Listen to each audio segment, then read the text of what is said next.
welcome everybody to the 2022 Honda Passport TrailSport. The TrailSport is an off-road variant which makes the car go better off-road, but I'm not sure that Honda has made enough changes. There's only been more cladding and all-terrain tires. Let's see how this car is.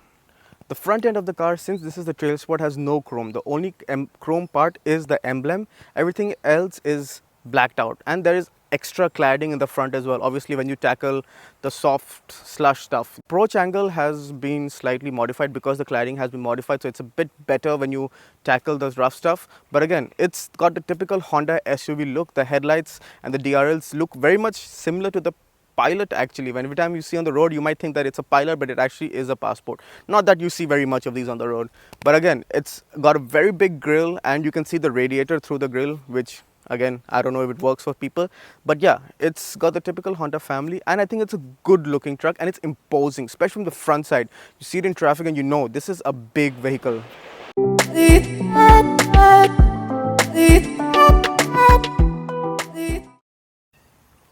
The rear of the Honda Passport TrailSport is basically similar to the front, where all the chrome has been deleted.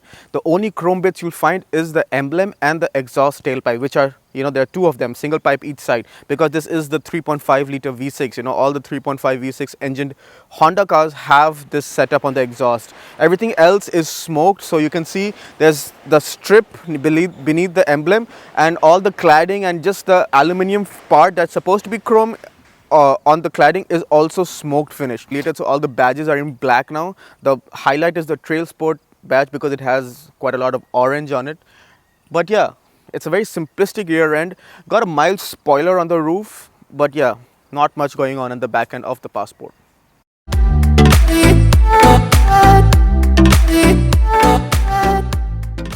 The side profile of the Passport again is very simple. A bit of cuts and creases, there's lines on the fenders to enhance it. There's some cuts on the front door as well. But yeah, since this is the TrailSport, everything is blacked out, so you can see there's roof rails in black as well, and there is enhanced cladding as well. Since this is the TrailSport, it comes with all-terrain tires as well and 18-inch alloys, which I think they look pretty good. But because the side profile is so bulky, the alloys actually look small. Maybe a tad bigger would have done wonders, but again, it would have defeated the purpose, because then they would have lesser sidewall and it won't be very good off-road, which this car is trying to be better at. But yeah, simple lines, good. But it's nice. In fact, it resembles quite a lot to the Pilot. Don't you think so?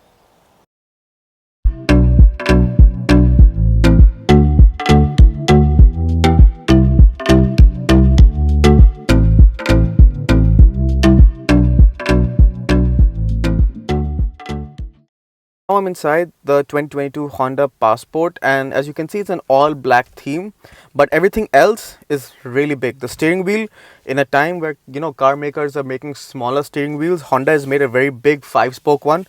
Paddle shifters in the back and all volume controls and cruise control buttons on it. You've got a nice touchscreen and 8-inch screen with Apple CarPlay and Android Auto. It's not wireless, only wired, but this gloss back is a little bit of a dust magnet. You've got two cup holders here, and you've got the gear selector here, so no lever, just buttons. You've got the AC controls here for the driver and the passenger, and the rear AC, so you can control the temperature for the rear AC as well, which is really unique. You've got a sunroof which is not panoramic, it's only a single piece sunroof, and again, the all black theme is nice. And so when you're sitting inside, you realize how big this vehicle is. I mean, you can see how vast the dashboard goes ahead till. And then you realize how big it is when you're actually driving it. There is no handbrake, so the handbrake is a very old school parking, with a foot lever, which I've not seen. I don't know when is the last time I saw. There's a wireless charger here. You can also put your phone in, but my phone does not fit. It's a 13 Pro Max, does not fit. Perhaps smaller phones do fit. You got heated seats buttons, you've got USB and a 12-volt charging, and you've got a massive storage. I mean, every time I open the storage, I feel like I can just put in so many things. It can even in fact take in small bags as well, which is really, really weird. It's actually huge. I mean, one has to see it to believe it on seeing how big it is. The seats themselves are really nice, very supportive. It's got a lot of adjustments, lumbar support, height, and everything. The armrest is individual for each one, so it's not one common armrest for the driver and the co-driver. So each one have their own adjustable armrest, which is again unique, I would say, but again, it's definitely nice. And you've got lots of storage and cup holders and cubbies in the cabin. That's the theme, There's two cup holders here. There's two cup holders here. There's two cup holders in that door. There's two cup holders in the center armrest. There's two cup holders on each door as well. That's like 10 cup holders for 5 people in the car. Weird logic, but Honda just has implemented cup holders in this car. The rear seat of the Honda Passport, as you can see, this driving seat is for my driving position. I'm 5'8". Amples of knee room, amples of headroom space is not a problem. As I said, there are plethora of cup holders in the car. So there's cup holders you can see in the door, which are really huge, and you've got tons of storage around.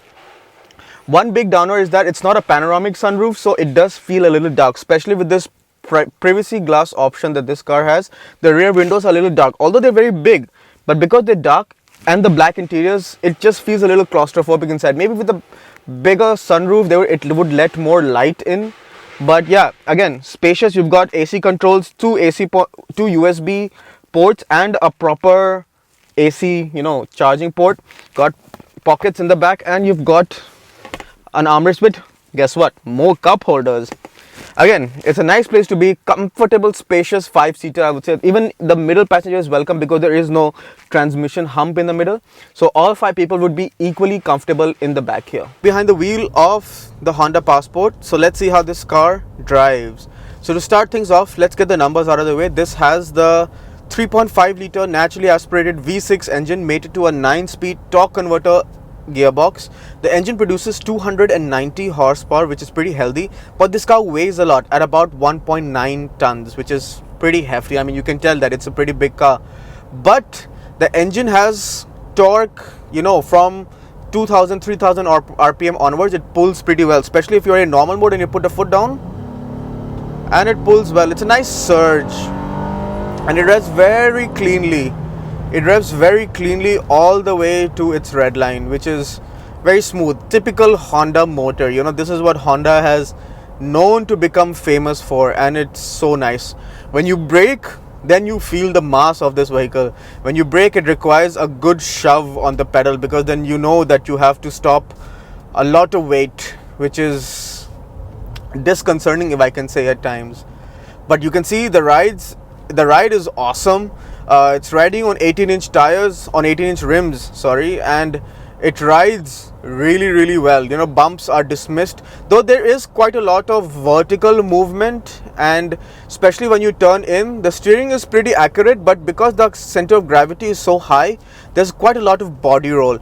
This is a car not to be pushed aggressively, but just to cruise comfortably on the highways with all your luggage. In conclusion then, the Honda Passport TrailSport, I don't think it's off-roady enough to make it stand out and do better compared to an ordinary Passport, though Honda says that future TrailSport models will actually have off-road ready material like better suspension. So we're looking forward to driving that. But this car, again, it's very spacious, it's got amples of room, the engine is punchy, it's got an excellent ride, and I think it's pretty imposing on the road as well. Lots of things going for it, and around $50,000 Canadian, I think it's pretty good value as well, considering what the prices are for cars these days in the market. At 50K, you get such a huge package that does literally everything. What else would you want? Thank you very much for watching. See you next time.